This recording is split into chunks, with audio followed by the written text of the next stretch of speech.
بسم الله الرحمن الرحيم. السلام عليكم ورحمة الله وبركاته. الحمد لله رب العالمين وبه نستعين على أمور الدين في الدنيا والآخرة. أشهد أن لا إله إلا الله وحده لا شريك له وأشهد أن محمدا عبده ورسوله. اللهم صل على سيدنا محمد وعلى آله وصحبه أجمعين. اللهم افتح علينا حكمتك وانشر علينا من خزائن برحمتك يا أرحم الراحمين. اللهم فقهنا في الدين وعلمنا التأويل واهدنا إلى صراطك المستقيم. سبحانك لا علم لنا إلا ما علمتنا إنك أنت العليم الحكيم ولا حول ولا قوة إلا بالله العلي العظيم. اللهم رب اشرح لي صدري ويسر لي أمري واحلل عقدة من lisani yafqahu qawli walhamdulillahi rabbil alamin. Alhamdulillah, yang saya hormati Tuan Imam, Tuan Bilal, pihak Nazir, pengurusan masjid dan khususnya tuan-tuan, puan-puan, sidang jemaah yang dirahmati Allah SWT sekalian. Alhamdulillah, kita telah memasuki pada pusingan kedua akhir bulan Syaban. Jadi menjadi amalan ulama, walaupun sumber hadis ini sebahagian menyatakan sanadnya lemah, tetapi tidak semua sanad hadisnya lemah itu ditolak amalan, terutamanya dalam perkara-perkara doa. Banyak kitab yang kita temui hadis ini, seperti dalam kitab Imam Nawawi sendiri, menyebut doa ini menjadi amalan di kalangan tabi'in khususnya, dan saya meyakini juga di kalangan sahabat Nabi radhiyallahu anhum, terutamanya doa yang biasa kita dengar di Malaysia ini. Di antara doa, Allahumma barik lana fi Sya'ban wa ballighna Ramadan. Ya Allah, berkatkanlah kehidupan kami, ibadat kami pada bulan Sya'ban ini. Artinya terimalah ya Allah ibadat kami, kebaikan kami, amalan soleh kami pada bulan Syaban ini. Wa ballighna Ramadan, dan sampaikan kami ya Allah pada bulan Ramadan. Menjadi amalan jika tuan-tuan berada di dunia Arab. Sedikit pengalaman saya di Arab Saudi dan Mesir. Masa bulan terakhir Syaban ini, kita akan menerima banyak WhatsApp dan ucapan direct, Ramadan qarib, Ramadan qarib, Ramadan dah hampir, dia kata, Ramadan dah hampir. Dan di Mesir memang menjadi satu budaya, uruf yang baiklah pada saya, menyediakan pack makanan dipanggil syantah Ramadan, iaitu satu pack, satu bungkusan yang mengandungi ada tepung, ada minyak, dan menjadi satu budaya lah yang baik. Macam saya masa itu jadi pengarah, memang kena sediakan semua staf saya, diingatkan oleh pengarah sebelum saya. Dan dari sudut diplomatically, kita kena gunakanlah allocation yang diberi, entertainment allowance kita tu, dengan niat ini merupakan satu amal-amal soleh. Jadi, dan bila menghampiri sehari dua Ramadan sebelum melihat anak bulan dan sebagainya, maka Al-Mubarak, Ramadan Mubarak. Dan bermulalah beberapa pengajian ulang kaji, terutamanya 5 ayat dalam suratul Baqarah ayat 183 sampai 187. Ulama-ulama di masjid yang saya berdekatan di rumah saya tu akan membacakan, menghuraikan tafsiran, dan mereka membaca hadis. Dan hadis yang mereka baca, yang pernah saya ikuti, hadis Imam Bukhari, dan menghuraikan hukum-hukum fiqh sebagai ulang kaji persiapan, bagi menggambarkan persiapan yang serius dan seronok, tuan-tuan, dengan ilmu dan amalan. Kita alhamdulillah jugalah, saya tengok tadi tuan-tuan Budaya kita kat Malaysia ni fikir pasal jelah meeting pasal imam bagus, alhamdulillah, pasal buka puasa sahur bagus, alhamdulillah, dan juga siri-siri tazkirah disusun, alhamdulillah. Jadi antara Malaysia dengan sana tuan-tuan, kita lebih meriah lagi lah dengan makanan, alhamdulillah. Kat sana very simple. Anyway, tapi walau bagaimanapun tuan-tuan, insya-Allah pada pagi ini kita ulang kaji hadis, dan saya memberikan sedikit gambaran ataupun keseluruhan hadis yang terbaik untuk kita ikut sunnah Nabi sallallahu alaihi wasallam tentang puasa ini. Kerana tuan-tuan mati Allah, ada 191 hadis, nas hadis dalam Sahih Bukhari. Banyak tuan-tuan. Kalau terjemahan yang dibuat oleh Datuk Zul ketika jadi menteri lu, bab 3 ni tuan-tuan, separuh daripada kitab ini cerita tentang hadis tentang Ramadan. Saya akan beritahu nanti kejap lagi. Dan Imam Muslim juga, 2 kitab sahih hadis juga menyusun beberapa topik yang patut kita ulang kaji. Sebab kita ni tuan-tuan memerlukan kepada peringatan. Kita memerlukan kepada wazakir, kata Allah, fa inna zikra tanfa'ul mu'minin. Kita memerlukan orang yang mengingat, reminder, to remind. Jadi sebab itu tuan-tuan, ilmu ini hebatnya dan indahnya Islam ini. Setiap perkara yang kita buat ni ada basic knowledge dan ada very particular knowledge macam mana. Jadi bukan bayangan orang-orang yang ada bidang tu, tetapi dia daripada warisan yang bersifat wahyu. Dan ini menariknya tuan-tuan, sepatutnya dan memang dia boleh memberikan bahan dakwah kepada orang yang berjinak kepada Islam, apatah lagi kepada orang Islam sendiri. Dia mungkin tak berapa nak faham kenapa kita berpuasa. Sebab itu tuan mati Allah, saya beritahu, seperti saya mengingatkan diri saya dan tuan sekalian, kita kena baca juga balik buka surah Al-Baqarah. Tuan-tuan pun saya dapat tahu, alhamdulillah, tuan-tuan mengkhatamkan Quran. Sambil itu tuan-tuan cuba tadabbur, lihat makna, cari juga ilmu yang mengkhususkan bila mana surah Al-Baqarah pada kategori surah Madani ini, surah Madaniyah ini, turun kat Madinah ini, yang mengandungi banyak hukum akal. Allah datangkan, turunkan ayat tuan-tuan 183, 184, 185, 186, 187. 5 ayat ni tuan-tuan, dia telah pun dihuraikan dalam bentuk amalan oleh Nabi Muhammad SAW yang akhirnya diriwayatkan oleh sahabat dan dikumpulkan lebih kurang 300 lebih hadis dalam hadis yang diiktiraf secara konsensus sahih. Diiktiraf secara ijma' ini sunnah Nabi yang sahih, dan diikuti dengan hadis lain yang mengikut pada hadis sahih ini, tetapi mungkin perawinya kurang integriti, dilihat ada yang hasan, dhaif dan sebagainya. Tak apalah. Yang penting tuan-tuan, kita sebagai orang awam ini, apa yang dalam tema Sahih Bukhari ini yang terdapat dan patut kita mengulang kaji dan meseronok dan berdoa pada Allah supaya Allah, ya Allah, berikanlah ruang, nyawa, sehat, masa, jauhkan daripada bala untuk kita menikmati, menjalani yang wajib dan sunat pada bulan Ramadan. Alhamdulillah tuan-tuan ya. Okey, kita bermula dengan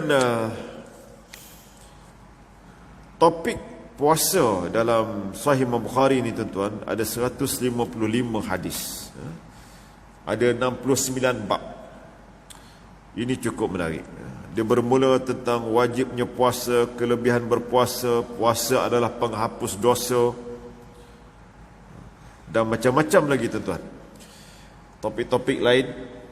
Nak ceritanya, hebatnya puasa ni, dan ketika saya pernah menyampaikan kepada orang yang mengkaji agama Kristian dan agama Yahudi serta Hindu, bila masuk bulan puasa, pengalaman sedikit masa di UK dulu, lagi menarik.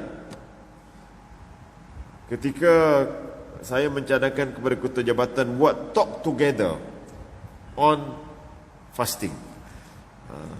Bagaimana Christianity, Jews, Hinduism dan Islam. Satu Buddha tak ada orang, tak ada wakil. Dan dia pun minta maaf, saya kata dia bukan minta maaf, memang tak ada sense of dia basic fasting tu, knowledge-nya tak ada. Tetapi alhamdulillah tuan-tuan, saya masih ingat lagi pada tahun 2003 saya diminta mewakili orang Islam bercakap pada 27 Ramadan. Jadi tuan-tuan, saya mengulanglah apa yang saya faham daripada Al-Quran, hadis dan hukum fiqh, dan bagaimana kita berpuasa. Dan saya diberi ruang yang terakhir setelah kawan-kawan wakil agama ini membincangkan, share tentang ilmu Ramadan atau ilmu puasa, fasting mereka. Tetapi dengan ceritanya, hari itu berlakulah bukan macam 7-0, 3-0 lah tuan. Macam Liverpool belasah MU. Tapi nak ceritanya, bila kita datangkan dalam bentuk knowledge dan kita beritahu maqasid puasa, ini cara puasa, dan sedang kita praktiskan, akhirnya kita menjadi bahan ataupun pihak yang nak ditengok macam mana kita puasa, macam mana kita solat, kita buka puasa. Sebab kita very structure, kita cukup tersusun. Dan ada yang kata boleh tak lepas ni nak, saya kata not after this, but now you can get the experience. Sebab ramai yang kata dia nak ambil experience puasa cara Islam. Sebab itu tuan-tuan rahmati Allah, berapa ramai orang bukan Islam, berbangsa yang mungkin selain daripada Melayu, yang saya dengar bertelinga saya sendiri di Malaysia ini, bila dia cuba menjalani puasa orang Islam, disitulah Allah bagi pelbagai kehebatan dan rasa yang cukup hebat. Saya telah kumpulkan semenjak saya balik itu, saya dengar macam-macam, baik daripada bangsa Cina yang belum Islam, baik daripada bangsa India yang belum Islam, yang akhirnya mereka meluk Islam. Di antaranya kekuatan puasa. Sebab itu terhormati Allah, Imam Bukhari menyusun 155 hadis tentang puasa yang ada kaitan dengan huraian kepada 5 ayat suratul Baqarah. Subhanallah. Dan bagaimana indahnya puasa Islam ini mengimbangkan antara penahanan nafsu makan dan lain-lain pada siang hari, tetapi pada malam hari adalah keseimbangan berlaku. Sampai ayat 187 ni cerita bagaimana Allah begitu malam halal pada kamu, kepada isteri kamu. Jadi nak cerita tuan-tuan, ini satu cerita besar apabila kita mendakwahkan kehebatan puasa Islam pada orang yang non-Muslim. Puasa kita balance, perfect balance. Percayalah tuan-tuan. Sebab itu masjid yang begini baik, saya mencadangkan, mungkin ada, saya tengok macam-macam, tuan-tuan ada sahur, tuan-tuan ada buka puasa, ada more. Saya amat-amat mencadangkan, mungkin dah ada alhamdulillah, invite non-Muslim. Invite. Kawasan ni punya ahli parlimen siapa tuan? Macam saya tengok tu kan, untuk dia buka puasa, seperti yang saya tengok berlaku di Masjid Sultan Singapura.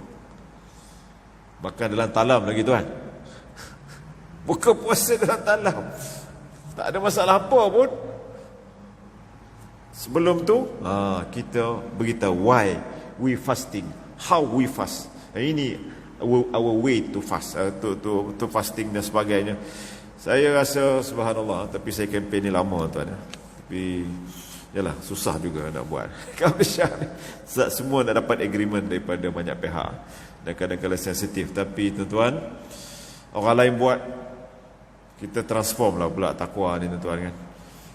Kerana apa? Itulah dakwah yang paling berkesan di antara banyak-banyak. Sensitif kita nak jemput. Saya rasa macam saya kat UK dulu, kalau ada orang bukan Islam nak getting experience persemayang, mudah kita terima. Macam-macam cerita kat Malaysia. Nak jemput penangis dadah untuk masuk sini pun Allah mesyuarat. Banyak kali selipar hilang lah, rosak. Itu saya pernah hadapi. Tapi tak apa tuan-tuan. Kembali balik pada cerita ini tuan-tuan. Cerita bab puasa ni saja Imam Bukhari nak sebut sumber sunnah Nabi ni kat mana? Dalam kitab-kitab ini. Dan pelbagai cerita sampai dihuraikan oleh Nabi. Ini saya nak fokus bagaimana saya ceritakan puasa dalam Islam ni tidak menyeksa. Puasa dalam Islam ni cukup humanity, caring, loving. Walaupun pada siang hari kita tidak boleh, kita dilarang dalam bentuk melakukan hubungan jima' dan sebagainya, tetapi Nabi buat tentang bersentuhan, bermesraan dengan isteri baginda walaupun siang hari.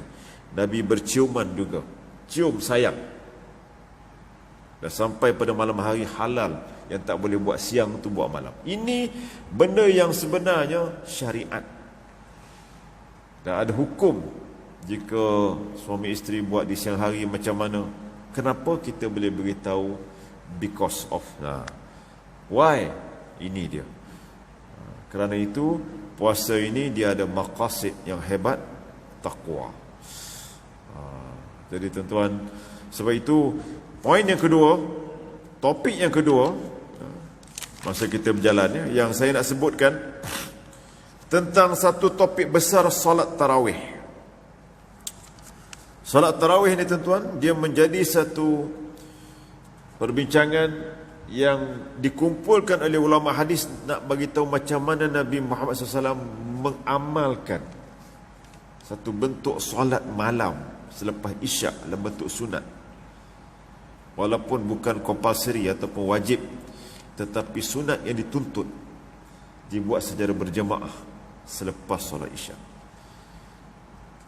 Kenapa tuan-tuan? Inilah amalan terbaik bagi kita menghidupkan malam, dan insya-Allah ada di antara malam itu bernama Lailatul Qadar. Ada 5 hadis dalam Sahih Bukhari. Sebab itu Imam Bukhari membuat pula topik, dan third topik, nextnya, topik berikutnya tentang keutamaan Lailatul Qadar. Jadi tuan-tuan dan Allah,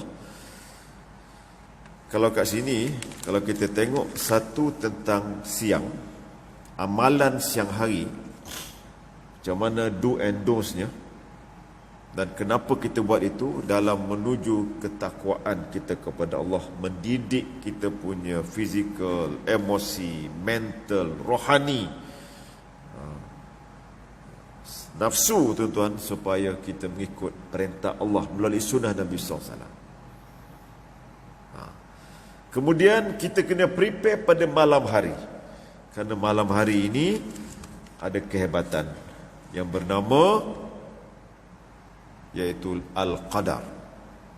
Walaupun satu malam daripada sepanjang Ramadan, tetapi itulah yang kita mulakan daripada awal, kita Ihya'ul Lail. Sebab itu tuan-tuan, ada hadis-hadis tentang keutamaan Lailatul Qadar. Dan Imam Bukhari kata Nabi dari sunnahnya mencari Lailatul Qadar ini pada malam 7 malam terakhir.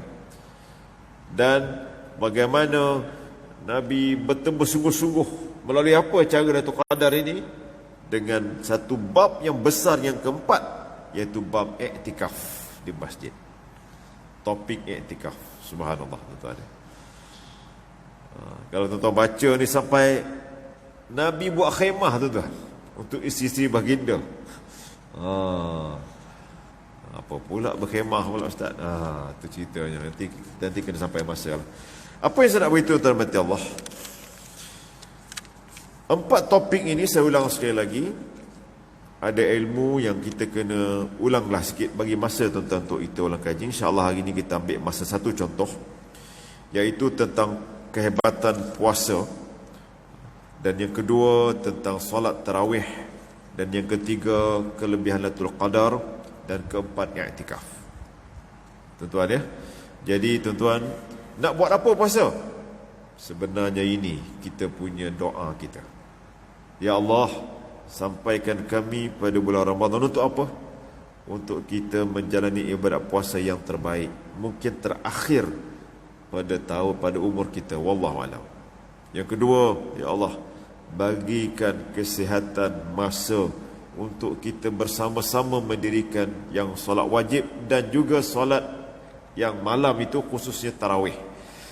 Kerana sunnah ini tidak berlaku pada bulan lain, hanya ada pada bulan Ramadan. Yang ketiga tuan-tuan, kita kena rujuk juga baca balik suratul Qadar dan tengok bagaimana kehebatan tu. Tak sama dengan malam nisfu Syaban. Absolutely not the same. Hanya ada satu surah bernama Al-Qadar, tidak ada satu surah bernama nisfu Syaban. Saya tak mau khilaf tak tu, tetapi saya nak perbetulkan fokus kita bila nak masuk Ramadan ni, kita berdoa. Ini berdoa tuan-tuan. Dia bukan bailak, tetapi doa dan mujahadah, dan Allah akan insya-Allah pilih hamba-hamba untuk menghidupkan Lailatul Qadar. Dan yang keempat tuan-tuan, iktikaf, khususnya di malam hari. Khususnya lagi nak ringankan balik pada 10 terakhir. Sebab itu tuan mati Allah, 191 hadis dalam Sahih Bukhari ini juga dirujuki oleh, terdapat benda hadis yang sama dalam Sahih Muslim dan kitab-kitab lain. Jadi tuan-tuan, sunnah apa yang kita nak buat ikut sunnah Nabi dan pelbagai hukum fiqh terdapat sekitarnya, maka inilah sebenarnya secara ringkas yang kita doakan. Allahumma ballighna Ramadan, ya Allah, sampai ke bulan. Sebab apa ya Allah? Aku nak menjalani ibadat yang terbaik, puasa siang hari. Ya Allah, berikan juga masa aku lapang ya Allah pada malam hari untuk mendirikan yang wajib dan juga solatul tarawih. Dan apa lagi tuan-tuan, untuk dipilih ya Allah, kami menghidupkan dan mengisi ibadat yang terbaik pada satu malam Lailatul Qadar. Yang keempat, ya Allah, jadikan aku ahlul masjid yang boleh beriktikaf lama pada malam hari dan juga sebelum subuh di masjid. Sebab itu tuan-tuan mati Allah, di sudut pengurusan masjid, izinkan saya memberitahu, sebab saya juga cuba belajar, tengok macam mana masjid-masjid di dunia Arab yang baik-baiklah, yang prepare macam tuan-tuan di sini. Mereka memang banyak menyediakan, memastikan benda-benda basic, seperti tempat, kipas, aircon dan sebagainya, wuduk tempat itu ini, penyediaan air mineral pada malam hari, setiap orang datang dapat, tak apa lagi, ada buka puasa yang simple. Dia orang very simple tuan-tuan, tapi alhamdulillah kita kat Malaysia ni mewah, bukan seperti juga mungkin macam di Madinah Masjid Haram. Orang berlumba-lumba nak membiayai orang buka puasa, alhamdulillah. Tapi difokuskan banyak tuan-tuan pada khususnya kita menyantuni pada siang hari, mengenal pasti khususnya orang-orang pada kategori asnaf. Di Mesir ramai, di Malaysia di tempat tertentu mungkin sukar, namun kita membuka ruang pada semua orang Islam, baik apa bangsa tuan-tuan, kena jemput. Kerana kita ramai foreigners, ramai orang Islam pada negara lain. Kita regardless lah dia tu betul ke Islam, tak betul Islam, tapi datang masjid tuan-tuan, kita kena buka seluasnya. Kerana mereka sedang menikmati keberkatan satu Ramadan hebat, bulan hebat. Mayam, biar semua manusia nikmati, termasuk mungkin binatang-binatang lain. Sebab itu tuan mati Allah, benda ni penting untuk kita fahami dari sudut pengurusan dan kita sebagai jemaah ini. Kerana inilah masanya tuan-tuan yang sebenarnya kita beraya bersungguh-sungguh bagi menghidupkan sebulan. Walaupun budaya kita kat Malaysia Nun Syawal tu pula berayasakan, tapi insya-Allah kita kena ubah dah secara hikmah dengan ilmu tuan-tuan. Kita kena fokuskan persiapan. Sebab itu dari sudut ekonomiknya tuan-tuan, sebenarnya dia merangsang kepada masjid sebagai tempat untuk orang bertumpu. Di situ orang akan sedekah dan digunakan sedekah dikembalikan balik sepenuhnya kepada jemaah untuk menikmati ibadat yang selesa, termasuk iftar. Dan poin saya yang kedua tuan-tuan, bagaimana Nabi Muhammad SAW, kita akan baca satu hadis, Saya nak sebut tentang iftar ni sebentar sebelum saya pergi kepada fokus hadis. Iftar ni tuan-tuan mati Allah, buka puasa ini adalah satu bentuk yang cukup ditunggu-tunggu dan gembira. Farhatan. Dua kegembiraan pada orang puasa. Satu, buka puasa. Yang kedua, besok bertemu Allah SWT. Jadi tuan-tuan, buka puasa ni bukan saja orang yang berpuasa gembira, termasuk orang yang tak puasa nak rasa buka puasa. Percayalah. Ini saya tengok depan mata saya lah. Ketika saya berada berapa lama, berapa hari tu, 4 hari ke di Singapura. Observe. Getting experience pula. Jadi tuan-tuan, dia orang seronok. Dan saya tanya, I'm waiting for. Dia kata, dah lama aku tunggu ni. Seronok dia kata. Pergi masjid ni, makan, dengar. We listen, we try to understand the beauty of fasting. Dan ni buka puasa iftar. Kita popularkan istilah ni tuan-tuan. Dia iftar this, eating. After we fasting. Very simple. Kalau kat Filipino situ saya ada berchat dengan dia orang. Jadi dia orang melihat ini satu bentuk indahnya puasa Islam yang tak ada pada agama lain. Ini tuan-tuan. Kita kena seronok dan bersyukur dan bangga dan yakin. Jangan kita hina pula ni.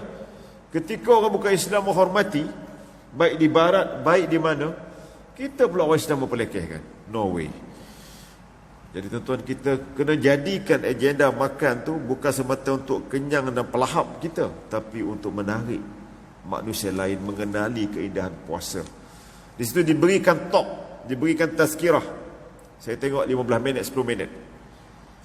Jadi tazkirah yang paling hebat tuan-tuan ialah ketika sebelum buka puasa. Itu pandangan saya.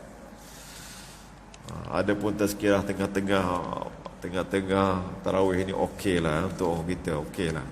Tapi yang very impacting, yang cukup impactnya ketika sebelum kita. Sebab orang gembira tu nak makan, tu dia makanan dalam talam tu dia. Tapi wait, listen this. Jadi orang pun listen lah. Alhamdulillah. And then mari buka puasa. Buka puasa tuan-tuan, getting experience pula dalam talam. Allah, ada kat sini dalam talam. Belum. Nak ceritanya pengurusan lah. Tapi whatever it is, apa juga keadaan, saya rasa kebersamaan itu, dia akan kurang pembaziran, dia akan lebih mesra green dan sebagainya. Tapi lihatlah kepada kita, tapi sampaikanlah mesej ini. Tapi kita kat Malaysia ni terlalu protokol, minta maaf saya kata, terlalu over protokol, yang saya rasa tak betul lah. Minta maaf, itu pandangan saya. Sehingga orang nak masuk pun terlalu dan dia menggunakan ruang-ruang luar tempat solat tuan-tuan untuk jemput dia orang. Tak perlu kemah yang terlalu banyak costing. Kita kat Malaysia ni kalau tambah kemah costing, siapa nak dapat tender pula berebut pening kepala antara tu. Itu pengalaman saya lah. Jadi tuan-tuan, kita jemput siapa yang berminat untuk dapat pengalaman penalahan. Jadi insya-Allah tuan-tuan, sebenarnya puasa boleh mendatangkan kebaikan dan rahmat. Sebab itu saya bacakan yang terakhir tuan-tuan, satu hadis Nabi SAW. Saya nak bacakan hadis tentang hadis yang merupakan bab ketiga tentang dosa ini sebagai kafarah, penghapus dosa. Puasa ini sebagai kafarah. Bab ketiga pada muka surat 5 terjemahan kitab ini. Semoga tuan-tuan kita dapat sedikit satu sunnah sebagai gambaran awal kenapa kita berpuasa ni, sebab kita nak hapuskan dosa-dosa besar kita kepada Allah SWT. Ini tuan-tuan ya. Sebab itu Imam Bukhari diletakkan hadis ini terawal. Sebelum tu ada kelebihan puasa. Saya yakin tuan-tuan pun dah biasa dengar hadis ni.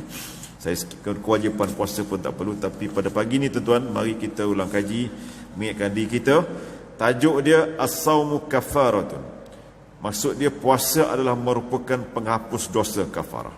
Baik, saya bacakan bagaimanakah sanad yang ringkas. Khususnya daripada qala Umar radhiyallahu anhu, man yahfazu hadisan an Nabi sallallahu alaihi wasallam fil fitnah, qala Huzaifah ana sami'tuhu. Ini tuan-tuan ya. Fitnatur rajuli fi alihi wa malihi wa jari tukaffiruha as-salatu was-siyamu was-sadaqah. Saya berhenti kat situ. Jadi tuan-tuan, hadis ini bertajuk diberi oleh Imam Bukhari, dosa penghapus, puasa penghapus dosa, namun ada cerita menarik.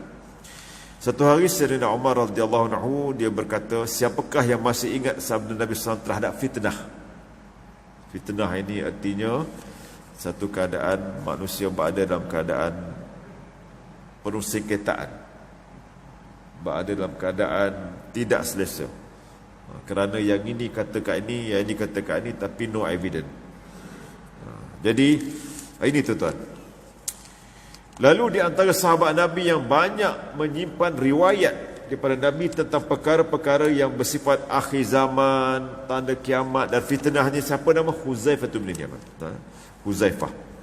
Huzaifah berkata, aku mendengar Rasulullah bersabda, fitnah seorang lelaki terhadap isterinya, hartanya dan jirannya boleh dihapuskan dengan solat, puasa dan sedekah. Saya ulang tuan-tuan ya. Kita dah mungkin biasa dengar, tapi kita ulang yang baik ni.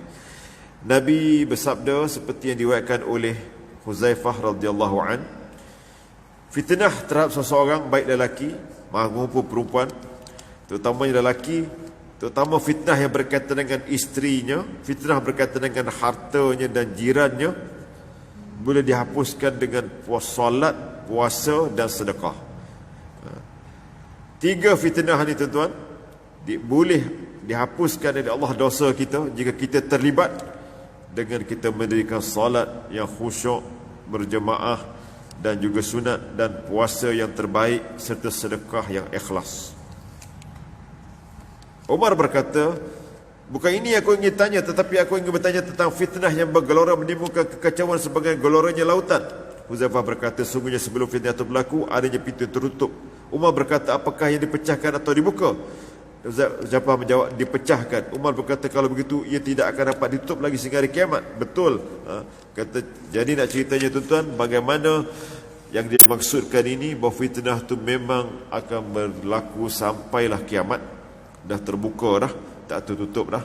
Jadi sebab itu, paling tidak tuan-tuan, tiga ibadat ini, terutamanya tiga yang wajib, solat wajib, puasa wajib pada bulan Ramadan dan sedekah zakat yang wajib, mestilah kita laksanakan dengan sebaiknya, dengan ikhlas.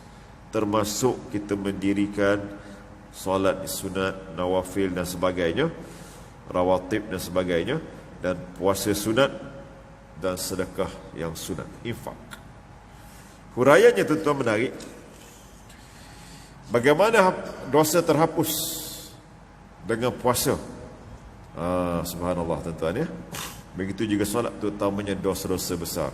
Walaupun dia berkaitan, biasa dosa besar tuan-tuan berkaitan dengan dua pihak. Contohnya, kita memfitnah seseorang tanpa bukti, viralkan, berjuta orang tengok. Kita ada dua dosa tuan-tuan, itu yang besarnya tu. Kepada Allah, fitnah tu dosa. Kepada manusia kita fitnah, kita dapat dosa pula. Paling tidak tuan-tuan, kepada Allah tu yang lagi besar. Sebab itu dia menjadi dosa besar. Dan cara macam mana? Kita dirikan solat. Solat terbaik kerana Allah. Sebab itu solat ni kita akan buat kerana, bukan kerana kita nak minta ampun, maaf pada orang manusia, tapi pada Allah dulu. Sebab Allah boleh menenangkan manusia yang mungkin kita zalimi, dan mungkin dia maafkan sebelum dia mati. Ada hutang muka dia tuan-tuan, mungkin dia maafkan, dia halalkan segala hutang. Itu hebatnya Allah Subhanahu Wa Taala, pemilik segala yang ada di alam maya ini. Dan lagi baik tuan-tuan, kita pergi pada orang tersebut mohon maaf. Itu memang perfect. Sebab itu tuan dan mati Allah, dosa-dosa besar ini mesti kita kenal pasti. Kadang dosa kepada ibu bapa kita yang telah meninggal dunia, boleh kita maaf tuan-tuan. Kita membiarkan ketika kita senang lenang, ibu bapa kita rumah dia bocor, kita tak ambil kisah rumah kita, jangan ada tak bocor kita. Jadi tak dosa tuan. Kita tak ziarah mengikut masanya, kita tak ambil kisah, kita sibuk, tak dosa. Sehingga meninggal ibu bapa kita. Bolehkah minta maaf lagi pada ibu bapa tuan? Tak boleh dah. Ibu bapa tu meninggal dalam keadaan tak puas hati pada anak. Wallahu alam, kita pun tak tahu. Tetapi itu sebabnya tuan-tuan, kita memerlukan keampunan daripada Allah SWT. Di mana di antaranya? Ini 3 ibadat. 3 ibadat ni ada wajib dan ada sunat. Dan inilah tuan-tuan bulan yang baik, yang boleh buat ketiga-tiga, terutamanya yang wajib, bernama bulan Ramadan. Sebab itu bulan Ramadan Al-Karim, Ramadan Karim, Ramadan Mubarak. Sebab itu tuan, inilah kehebatan Islam. Dan sepatutnya semua stop. Tapi apa nak buat, nak dakwa mahkamah dakwa lah. Sepatutnya tak ada lagi lah viral-viral TikTok yang mencela orang ni. Stop sepatutnya tuan. Tapi nak buat macam mana? Tapi marilah orang yang ada kesedaran, insya-Allah macam kita ni tuan-tuan, ingatkanlah pada ahli keluarga kita. Saya ada anak-anak, ada isteri, tuan-tuan pun begitu juga. Sampaikan kenapa pada bulan Ramadan ni kita kena prepare, kenapa pada bulan Ramadan ni kita kena buat begini. Kerana kita memerlukan dosa yang diampunkan oleh Allah SWT, kerana kita pasti mati. Sebab itu tuan-tuan, semua cerita dalam Al-Quran ini dia ada 2 agenda. Tuan-tuan buka dalam Al-Quran, cerita pasal pasti mati. Semua kekuasaan berakhir dengan mati juga tuan-tuan. Orang yang ada kuasa semua mati. Rasul juga mati dengan cara-cara yang mulia. Ada diburu, ada Allah angkat ke langit, seperti Nabi Isa AS. Ada yang mati dalam keadaan sakit seperti manusia lain, tapi matinya mulia. Jadi sebab itu tuan-tuan, bila kita melihat ini semua, dan agenda besar lagi, kita nak memberikan kebaikan, nak menjadi amal soleh sebelum kita mati. Jadi dengan ibadat melalui puasa ini, sebenarnya kita sedang melakukan banyak persiapan untuk menghapuskan dosa-dosa kita. Pasti ada tuan-tuan yang kita tak tahu. Sebab kita semua ada ayah, ada mak satu ketika dulu, atau sekarang. Kita juga mungkin ada anak-anak, kita bagi satu pembahagian hebah, tak adil mungkin. Kita tak tahu anak kita terasa. Kita ada banyak harta tapi anak kita masih menyewa lagi. Ada kan? Tanah bereka-eka tapi anak menyewa. Tak pernah terfikir, sayang itu pun pada saya. Kena jawab nanti tuan. Sehingga besok pula bila kita meninggal, anak yang ni lah fikir macam mana nak selesaikan faraid. Jawab nanti tuan-tuan, kena jawab. Sebab itu tuan-tuan mati Allah, inilah masa terbaik. Saya ingatkan diri saya dan tuan sekalian, insya-Allah dengan ilmu ini paling tidak reminding, sebagai satu alert untuk kita menjadi manusia terbaik, dan paling tidak memberikan satu amal soleh yang boleh menjalankan sedikit dakwah yang Nabi Muhammad SAW melaksanakan, seperti mana yang banyak baginda laksanakan, khususnya pada bulan mulia ini. Wallahu a'lam. Mohon maaf di atas segala kekurangan, semoga ada kebaikan, dan insya-Allah sesama kita berdoa semoga Allah SWT memberikan kita peluang menjalani ibadat Ramadan pada tahun ini insya-Allah. Wallahu a'lam.